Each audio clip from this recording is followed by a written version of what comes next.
Hello. Welcome to Jules Says. I'm Julie. Jules. I'm sure you hear about a lot of scams. I'm pretty careful. One of the things I do is I never answer my phone if I don't recognize the number. And my voicemail says, if you don't leave a text or leave me a voicemail, I will assume this is a spam call and you'll be blocked and reported. And I 100% do that. If I give my number to someone new, I always let them know to text me so that I know the number's legitimate, and then I'll add it to my contacts. But I'm pretty careful. I've had a lot of phone calls trying to convince me that I'm under arrest, all kinds of stuff. I'm sure you've had them too. It's pretty common. And of course, there are so many people who are so creative with scams, not just phone calls, but phishing and online and audiobook scams. Most of us believe we would never fall victim to a scam, and sometimes it's hard to understand how these scammers could possibly benefit from whatever it is they're doing. I mean, it must work for them or they wouldn't do it. For example, the audiobook scams. I did an episode some time ago about my experiences with audiobook fraud. Who knew? I never imagined anyone would do this. It just seemed like so much work for someone to try to make money this way. But it happened to me. Thankfully, I wasn't scammed out of money, but I was scammed out of an awful lot of time. I mean, who would that scam have worked against? It would have worked against the legitimate rights holder of the book if it had worked for them. But anyway, one of the things I regularly do is I self-submit for auditions for various things. I do have an agent, but she pretty much doesn't know I exist, or she just doesn't care that I exist because, let's be honest, I am not exactly in demand, to put it lightly. I get very, very few auditions through my agent, and I pretty much never get cast. So no wonder she doesn't know I exist. I'm not making her any money.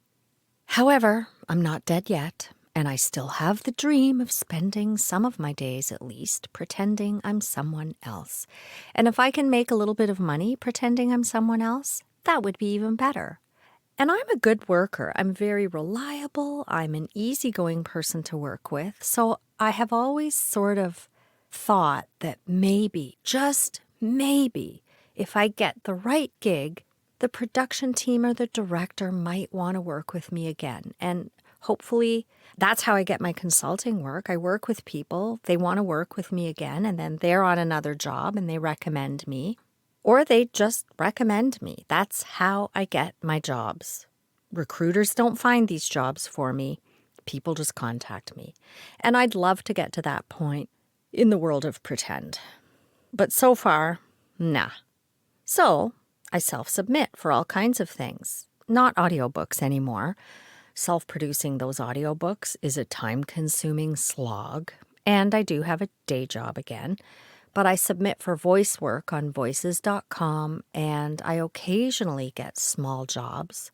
You know, phone systems, the odd little ad, a video game. And I also submit for on-camera opportunities for student films, independent films, and sometimes commercials on castingworkbook.com and also mandy.com. There aren't a lot of opportunities for a woman of a certain age, so it's not as though I'm submitting constantly, but I do make the effort. And about 2 weeks ago, I self-submitted for a coffee shop commercial on mandy.com. They were advertising, I think the sit-in customer was supposed to be between the ages of 45 and 62. Well, I'm 63, but I can certainly pass for that age range. The advertised payment was something like $750 a day for a maximum 2-day shoot, which I'd be very happy with. Plus, it mentioned a buyout, which is common for non-union jobs if all of your footage doesn't end up on the cutting room floor. Union jobs often pay residuals, but I've always been non-union, and this opportunity seemed pretty good to me. So I submitted. And I was happy to hear back from the company, which doesn't happen very often, I'll be honest, a couple of days after my submission. Great!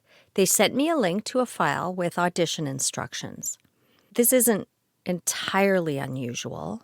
So I followed the instructions, which included sending my email address, 2 headshots, and a link to my website if applicable. The language of the instructions did seem a little bit off, which is a red flag, but I looked up the company's website and could see that they were based in Montreal and Barcelona. So I thought, well, maybe the casting director is based in Spain.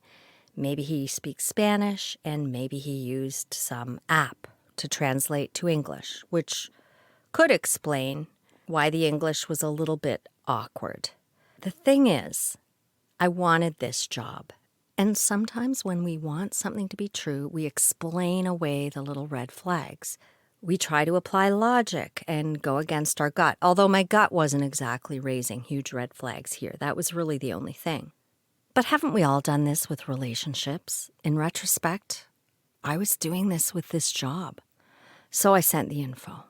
A couple of days later, I got an email from the casting director, Sean Molinaro, saying they were interested in working with me, describing the company, some details about the production, the synopsis of the coffee shop scenario, and the role.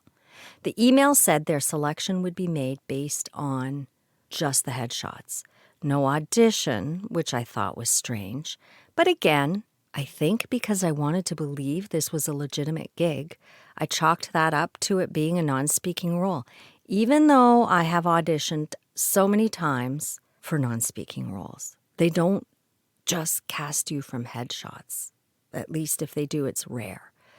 Plus, I thought, wait a minute, the email says you want to work with me, but it also says that selection will be made from the headshots? Okay, maybe they had narrowed it down and had to make a final decision. I know in the past I've been put on hold for commercials and then I don't end up getting the job. They released the hold because they narrowed it down to a handful and they ended up casting someone else. So again, I could explain that away to myself. But there were a couple of other strange things. They were looking at 2 September weekend date options for the shoot. And I thought, wow, you're actually planning over a month in advance? I liked that. I'm a planner. But usually it's hurry up, this shoot is in the next few days, which I find a bit frustrating. And then they asked me which of the 2 dates I would be available for, which is unheard of. Usually they say, this is the date, or we're looking at date X or Y. Are you available for those dates? And then if you're not, that's that. The shoot location was also vague. In Toronto, it said, transportation and accommodation will be paid if you're from out of town. And I thought, oh, well, maybe I have a better chance because they don't have to pay that for me because I live here. The email instructions were to send your date availability, location, and role you'd be submitting for. Sean, the casting director, would send details about the compensation, buyout, usage, and wardrobe. So I replied. Even though I had originally submitted for the role that was for my age range, why did I need to send that again? I know a lot of people are disorganized, so I chalked it up to that. I checked their website again. I Googled Sean Molinaro. That was the name of the casting director. Nothing. I Googled the CEO of this company, and he came up on LinkedIn, IMDb, and other places. All the places you might expect. I checked his LinkedIn profile, which showed that he worked for a company of the same name, but the logo was different. And when I clicked on the company link, I got a message saying, this LinkedIn page isn't available. The page you're searching for no longer exists. And I thought, okay, well, maybe they've rebranded, changed their logo, and he just hasn't had that updated. You know, you're always trying to logically explain away these things. URLs are broken all the time. The company name was the same. Yeah, I thought, okay, it's probably fine. And I wanted it to be legit, so I justified the red flags. Maybe the reason this Sean guy didn't come up on the Google search is because he was fairly new to the company, and maybe this is his first opportunity working as a casting director. I had a justification for everything. Later that day, I got a response from Sean, and a part of me is thinking, oh, wow, Sean's pretty organized. Now, this response was a bit wonkier than the last response, but I thought, okay, none of this information is dangerous. So let's just see. I was using my Jules Says email address, julessays@gmail.com, which is publicly available and not associated with anything other than this podcast. So I figured it wasn't dangerous. I didn't want to use my main email address, which is associated with getting passwords reset, etc. Yeah, Jules Says is just associated with this podcast. Okay, so here's the email. Hello, Julie. Greetings from company name. My name is Sean Molinaro, casting director, project manager at company name. Our aim and objective is helping brands tell stories through the medium of film. We're interested in working with you on the upcoming TV web commercial.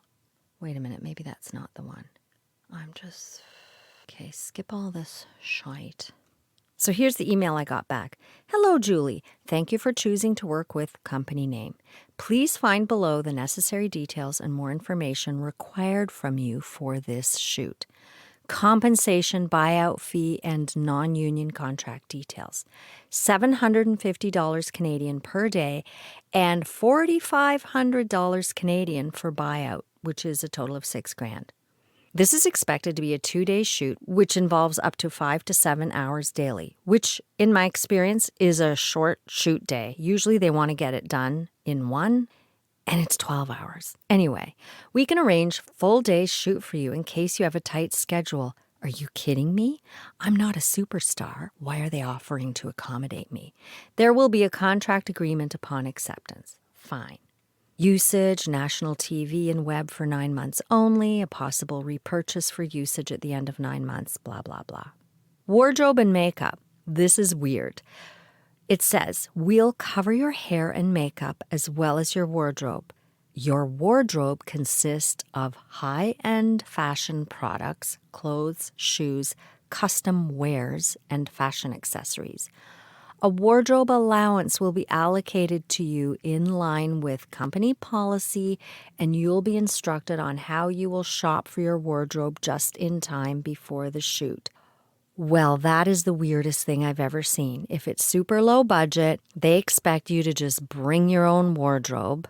If they have a wardrobe budget, they have a stylist who shops for the wardrobe. They ask you for your sizes. They get the stuff. I don't even know if they buy it. They often borrow it. They use it for the shoot, and then you're done. And if you have a stylist putting together wardrobe, there could be a fitting day in which you get paid a nominal fee to show up and try the clothes on and make sure they fit. So that was weird. Retainer and per negotiations. And upfront as down payment, I'm quoting here, $500 Canadian as retainer. Remaining balance, $5,500 to be paid upon completion of the shoot before you leave the location. Okay. All travel and expenses will be covered, blah, blah. That doesn't apply to me. Extra info. This was really weird too. You may come to the shoot location with a friend or family if it makes you more comfortable. Huh? An actor/model coach will also be on set to offer you a profound change of mentality, guidance, and confidence. Seriously, this is for a non-union coffee commercial? Don't get me wrong, this thing goes on to say. It's rewarding and a privilege to be part of this industry, but this same line of work can slice your confidence into pieces. Time and time again, I've heard actors ask painfully vulnerable questions. Am I pretty enough? Am I the right size? Do I have what it takes? I fully understand the importance of having confidence, and if you're a working actor, you should too. No, I'm not talking about faking confidence or putting on a forced smile in the casting room. I'm talking about really feeling comfortable in your skin and embracing every quirk and trait that defines you. This is where working with a commercial acting coach comes in. What the actual fuck? If you're getting cast on something, the assumption is you don't need that or you've already worked on that in your own. That's bananas.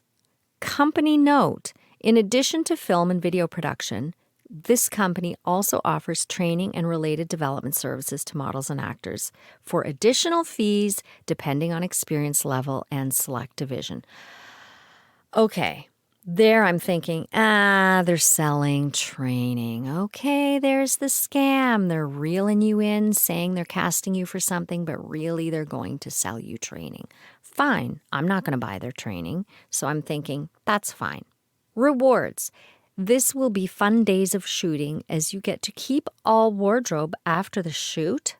The videos will be used on national TV channels, web, and major social media platforms with name and link credit. Information required. The below information is required to confirm your registration with the company for this project and subsequent projects you will be doing with us in future.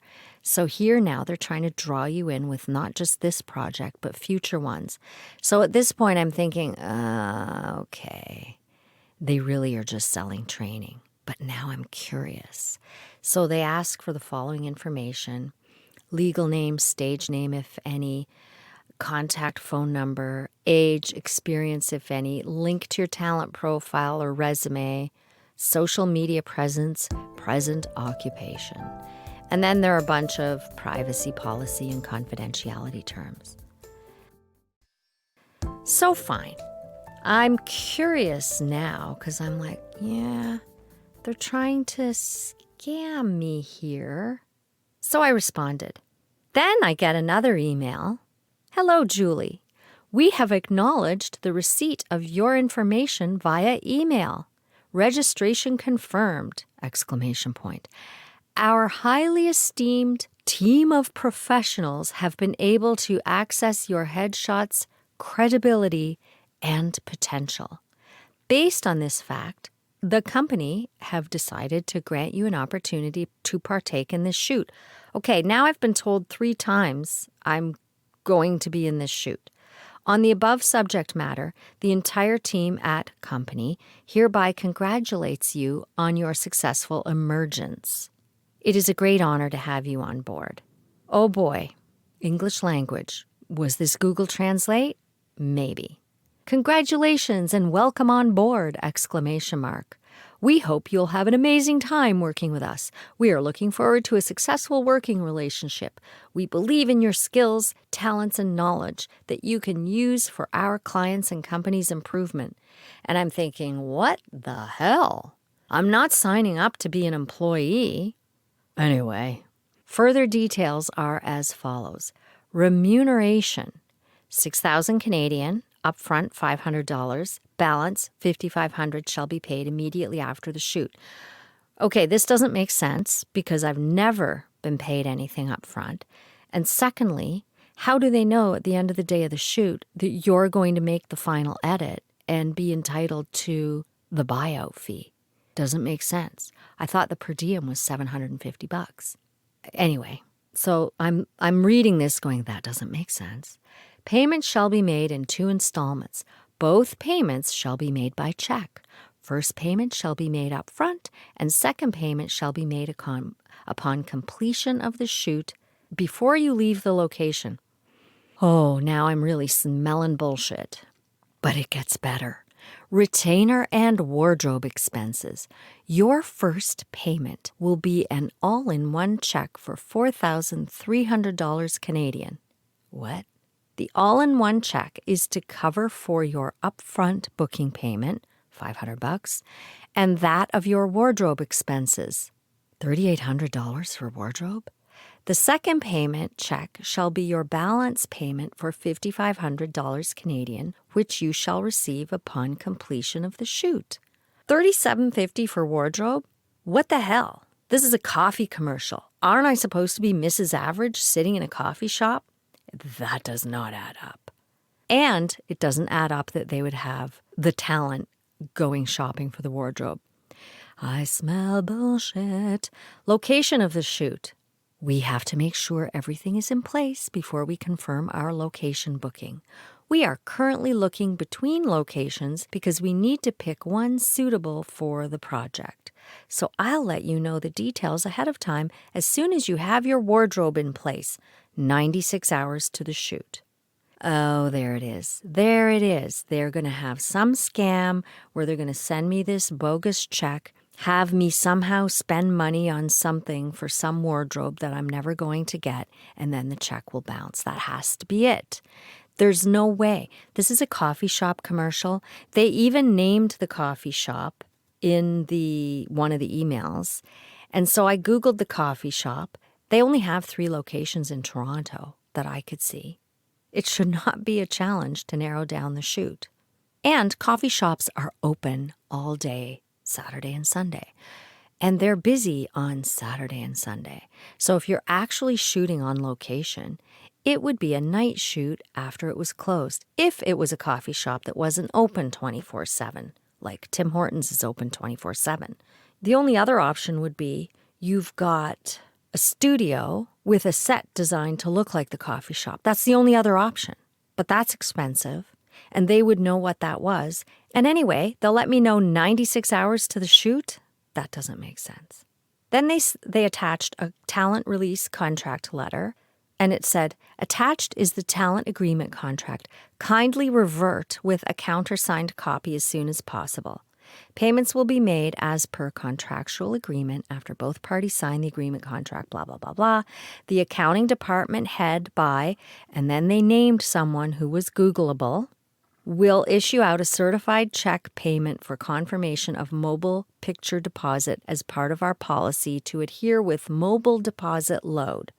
We also encourage talents to embrace the same as a means of common good and experience. Will leave you with some key points to discuss on your speech delivery.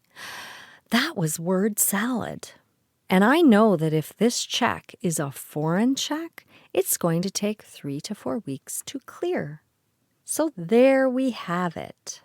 At this point, I have to do more digging because I'm deeply curious. This was insane. First thing I did, I navigated back to the post from my Mandy dashboard. It shows what I've submitted, but the post had been deleted. And normally a post is not deleted after it's been cast. The status is just changed to inactive. So I contacted Mandy to ask if they had any way to confirm whether an employer's position is legitimate. And then I went to Whois to check the domain of the company website. It had been registered in July of this year, which is the same month that the posting was made, so it's brand new. I phoned the phone number on the website contact information. I got generic voicemail with no name of the company on the greeting. That's not professional. Normally you'd say, "Thank you for calling company name. If you're trying to reach blah, blah, blah, please leave a message," whatever.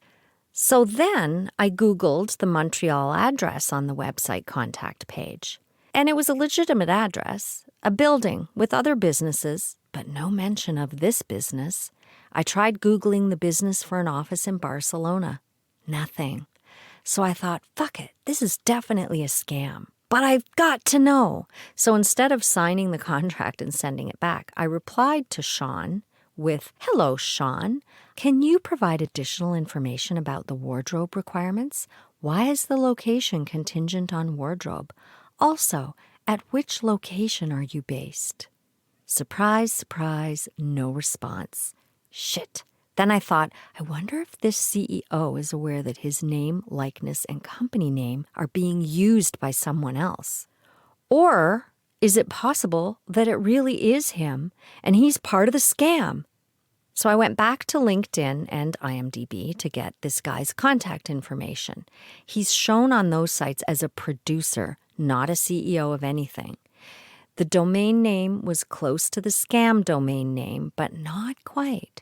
His credits were actual films, not cheesy commercials. I checked Whois for the domain name on his email address, registered in 2015.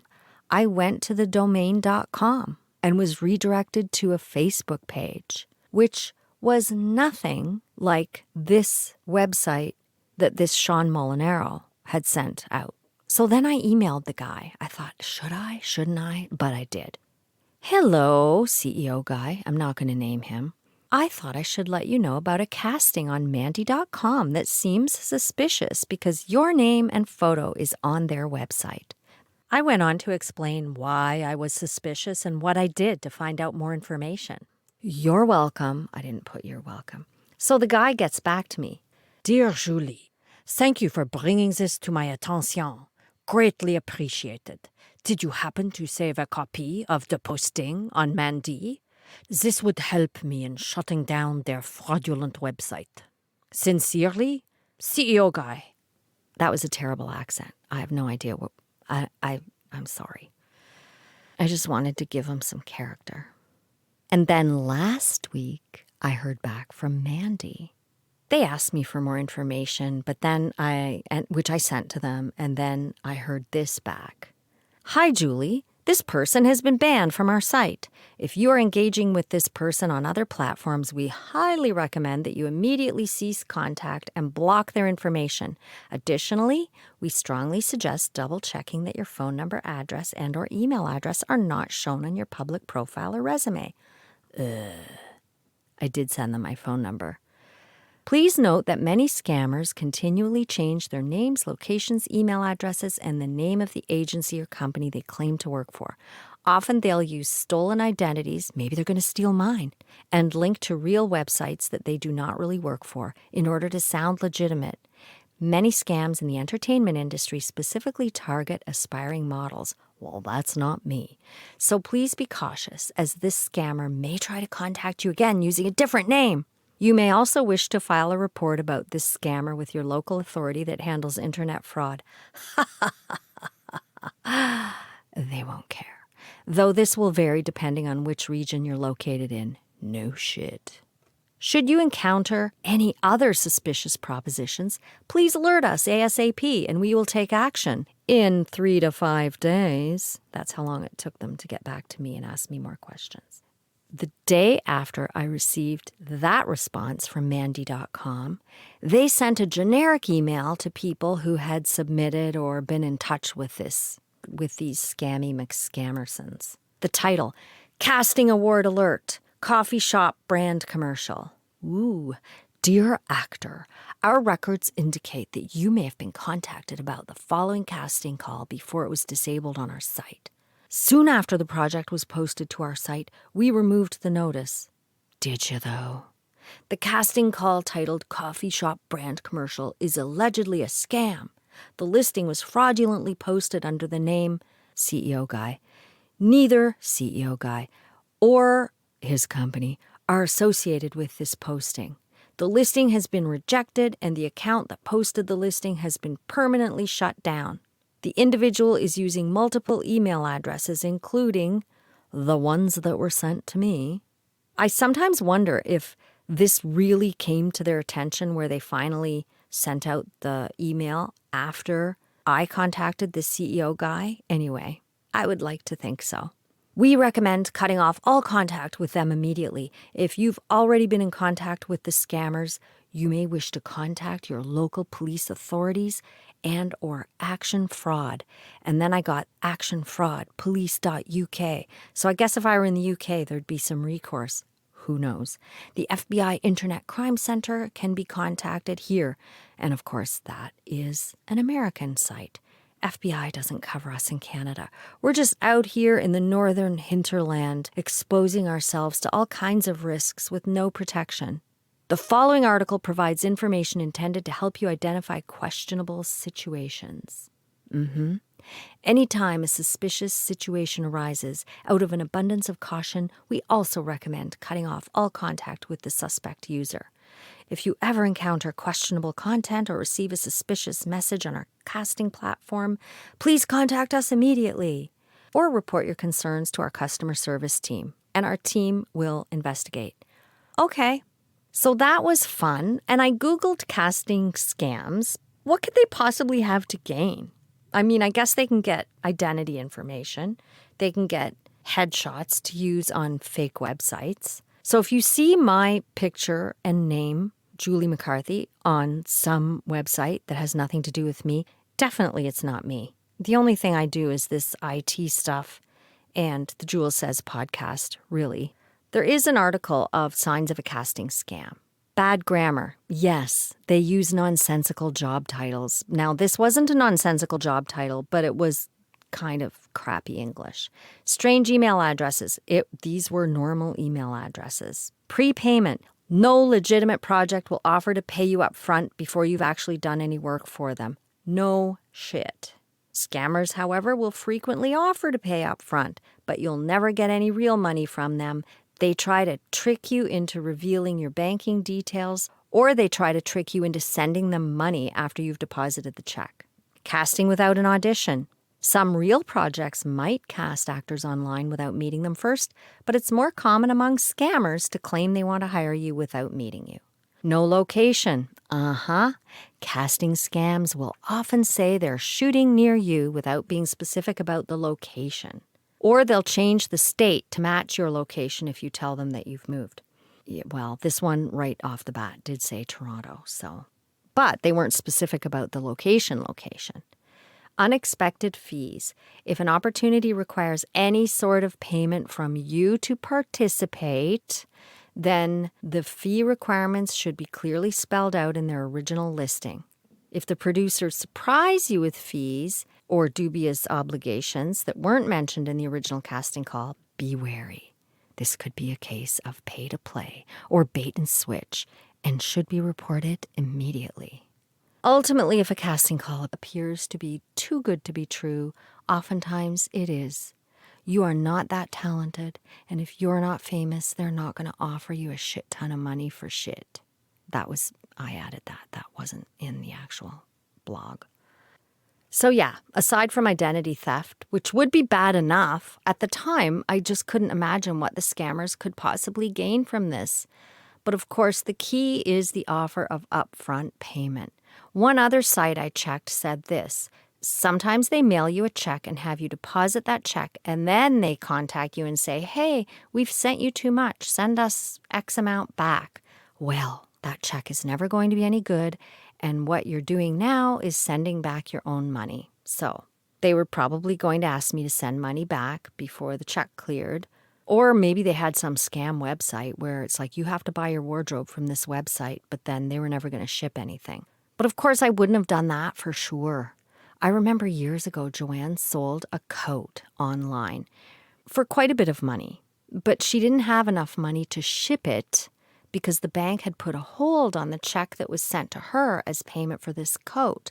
I told her, well, you're not shipping it until that check clears. That is an international check. You need to wait until it clears, and that could take 3 weeks. Of course, the check bounced, and sadly, due to U.S. exchange rate fluctuations and returned check fees, Joanne was still out some money, but thankfully, she hadn't also spent money on shipping that coat, and thankfully, she wasn't out the full amount. Live and learn. So I just checked today, and the scammer's website is still active. I would kind of like to think that I was instrumental in getting them banned from Mandy, but maybe not. Maybe they would have figured it out anyway. And I hope CEO Guy isn't actually part of the scam and he's just going along with me going, Oh, Julie, what do you know? I should talk to someone in legal and see what we can do. And then in the meantime, he's going, Shit de merde. That stupid Canadian woman has caught me. Oh, well. You know, I've been told I have trust issues, but I think we have to be wary and we need to trust our gut. My gut was telling me this was off, but because I wanted the thing, I talked myself out of these little red flags. I'm not dead, but I am tenacious, so I will continue to submit for things. Of course, nothing is for everyone, and clearly so far, I'm not for anyone. But who knows? Maybe that'll change someday. Thank you for listening. I hope you have a wonderful week, and watch out for scams. It can happen to anyone. If you have anything you'd like to share, email me at julessays@gmail.com. I'd love to hear how you foiled a scammer.